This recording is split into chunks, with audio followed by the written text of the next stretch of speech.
maintenant passer à l'implémentation du tri côté client. Donc on va se rendre toujours dans navbar. Ok. Et on va aller implémenter notre fonction pour trier tout simplement. Donc cette fonction de tri, on va l'appeler, on va la mettre alors là en dessous de la fonction search. On va l'appeler sort result.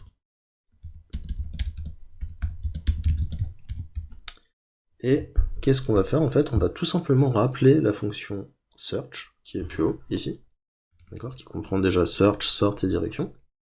Et elle va prendre en compte les nouveaux filtres de recherche. Vous allez voir, c'est magique. Search, tout simplement. Voilà, c'est notre fonction qui va nous permettre de rechercher donc avec le tri. Donc pour le tri, on va aller bien évidemment au formulaire. Donc le formulaire, il est là. On va se mettre en dessous donc de input pour rechercher. Et ce qu'on va faire, c'est qu'on va remettre une div class call. Ok. Et ensuite, on va mettre un select. Donc on va lui donner une classe qui sera form-control. Ok. Ensuite, on va le relier au modèle, donc v-modèle égale form.sort. Ensuite, on va, au changement en fait du select, quand on va sélectionner tout simplement, on va appeler notre fonction change. Donc au changement, on va appeler notre fonction sort result. Ok. Voilà. Après, il n'y a plus qu'à mettre les options. Donc on va mettre une première option qui sera nulle. Ensuite, on va mettre une deuxième option qui sera égale à author. Une troisième option qui sera égale à likes.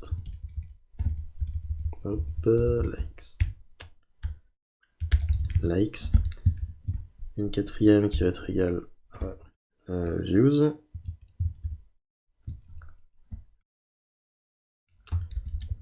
Views et une cinquième qui sera égale donc à date. Ce qui correspond donc si on va dans le modèle post, ici à author, likes, views et date. Du scope sort en fait, donc qui va nous permettre de trier tout simplement. Donc je reviens dans la navbar. Ici donc bah, j'ai mis les values mais j'ai pas mis les labels, pardon. Donc je vais mettre ici author pour author, je vais mettre ici nombre de likes, ici nombre de visites, et ici je vais marquer par date. Ok. Donc on va aller voir ce que ça donne. Ok, très bien, maintenant j'ai ça. Alors je peux les sélectionner, imaginons. Je vais les sélectionner par auteur. Ok, donc là c'est par ordre descendant, on a le S, le P machin, et hop, on arrive au A à la fin. Donc là par exemple, si je mettais direction ask, mais ça la direction, on verra ça dans la partie d'après, je les ai dans l'ordre alphabétique.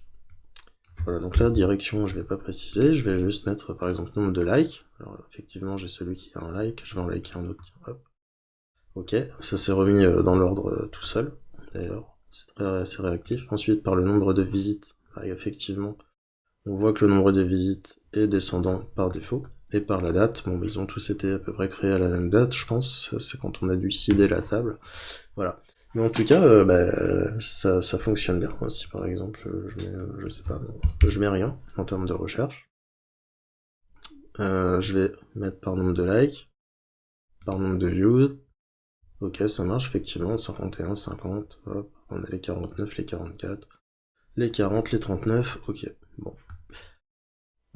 Donc voilà, donc le système de recherche plus le système de tri fonctionne. Maintenant on n'a plus qu'à s'occuper du dernier point, c'est-à-dire la direction, et ça on va voir dans la partie suivante.